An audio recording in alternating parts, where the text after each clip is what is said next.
Now, welcome back. I actually just have to share a little comment that was made off camera while everybody was at commercial. Sue actually said that she felt that the studio was now cooler now that the firemen have left the building. I think the air conditioning just came on. It's better now. There we go, folks. Well, there are many of us that have friends who may suffer from chronic pain in some manifestation or other. It's something that, unfortunately, is hard to physically show, yet lingers with many of our friends and family on an ongoing basis and can be quite intolerable. This week is National Pain Awareness Week, which runs from November 1st to the 7th. And joining us now is Sandra Gartz, who suffers from neuropathic pain, which I think is an important thing for, if you could describe for us what specifically neuropathic pain is. Neuropathic pain is nerve pain, so your nerves are irritated, whether it be from a spinal cord injury, a crushing injury of your hand.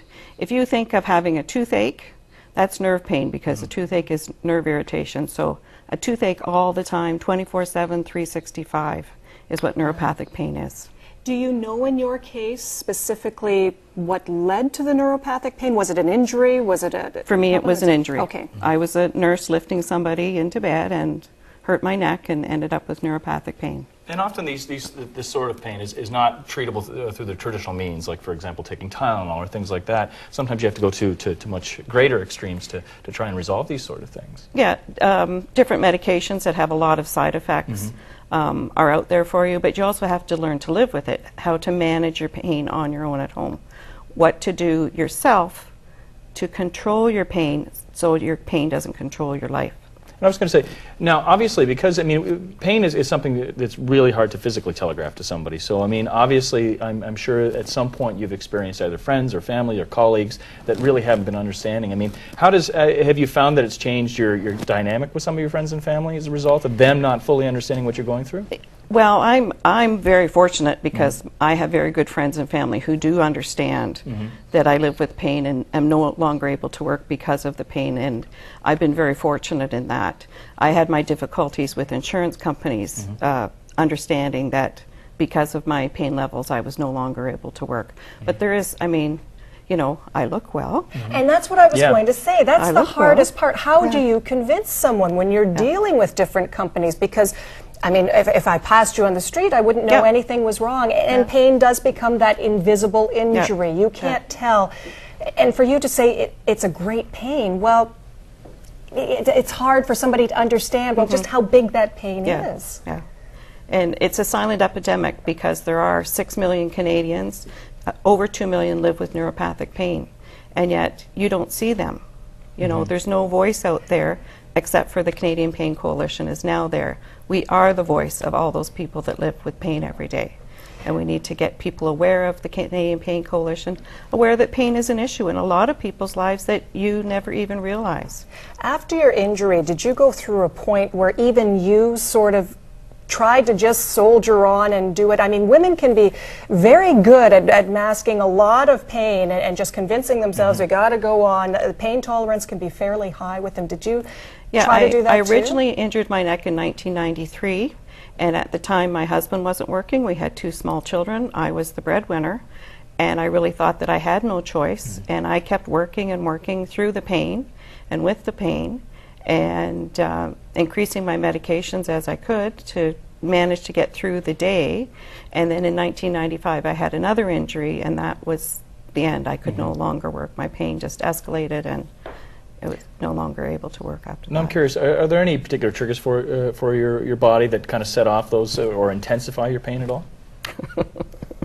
Oh, the weather. Okay, okay. You know, it varies from person to person. Me, the weather, the barometric pressure. Right. Because it's my neck and my right arm, if I do too much with my right arm, that will trigger it. The muscles will go into spasm, and that triggers more pain for me. And that must also obviously have an effect on how you schedule yourself.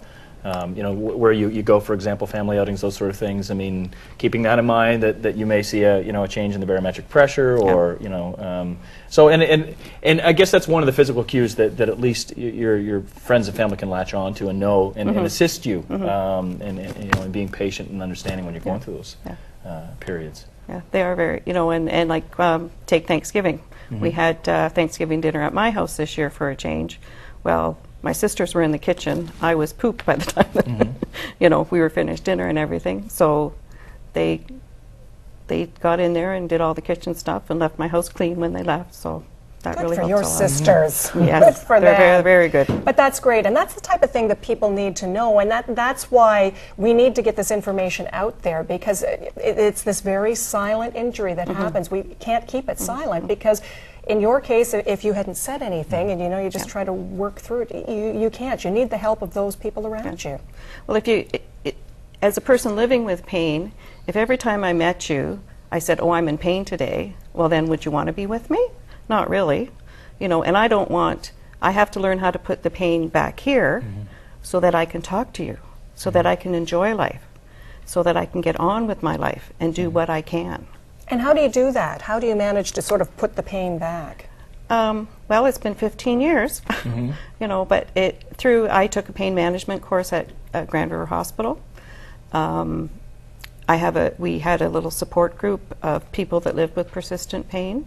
I'm the leader of the Kitchener-Waterloo Fibromyalgia support group because I also have fibromyalgia. So learning how to live with that as well as neuropathic pain. I have my hot tub that I get in every day. I try to exercise as much as possible. The Canadian Pain Coalition has this wonderful little book called Conquering Pain for Canadians. And I say, the first day you have pain, this is the book you should have beside you, because it just tells you about the pain cycle, how it can affect your life, and what you, as a person living with pain, can do to help yourself. Well, that booklet is available by going on the website and finding out more about it and things that you can do, because too often I think, Sandra, when we have pain, we think there's nothing you can do, It's part of our aging society. It's part of what we go through, and you just have to live with it. And the good news is you don't just have to live with it. No, you don't. And we need more pain clinics. We need more pain specialist doctors. Unfortunately, our physicians get less training than our veterinarians do. Wow. in pain management when they're in school.